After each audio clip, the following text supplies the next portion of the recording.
the last time you ever remember hearing from him, right? And he said, Wednesday. And I said, what do you mean? And he said, Wednesday. And I said, you remember that the last time you saw him was on a Wednesday? And he said, no, Wednesday. And I said, like, this last Wednesday? And he said, yeah, I saw him last Wednesday. And I said, wait, you're still friends with him? And he said, yeah, he lives in Chicago. So this is a guy he played with in the 30s, and now this is in the 90s that I'm interviewing him. And he said, oh, we talk on the phone every week and go out to eat, every few weeks. And I thought, oh my goodness, this is unbelievable. So after double duty, and Bobby and Lester went back to Chicago after our 10-day, visit together, he set up an interview for Joe and I. And so I got to interview Joe, and we became very good friends. And he was an amazing guy, really neat guy. A lot of guys say they could have played in the majors. He actually had offers to play in the majors, but he actually made, it's weird to think of this, but he had a very good job with the Chicago school system as an athletic, like kind of a playground director / coach.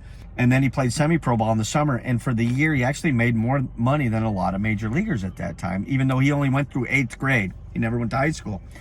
And so he had offers and didn't take them. And so we talked many times, and, he passed away. And his wife called me, and I had never really talked to her much. A few times when I called their house back when everybody had landlines, she would answer. We'd talk for a couple seconds, and then she'd hand the phone to Joe. But I hadn't really ever talked to her. Well, she calls me, and she was very emotional. She was crying. Her name was Eileen. And she said, Joe passed. And I said, oh, I'm so sorry to hear that. I really love Joe. And, she said, I know you did. And, I would love if you could make it to the funeral in Chicago. And I said, absolutely, I will make it. And this was in the middle of the winter. So, a couple days before the funeral, she called me again. She said, you know what?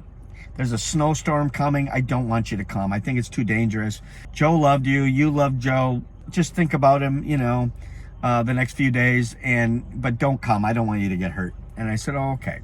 So I sent flowers to Eileen. And I waited a few days to call her to see how she was doing, after the funeral. And so when we come back for part 2, I'll tell you how that conversation went and tell you a little bit more about the funeral. Bill on second, and here's the pitch.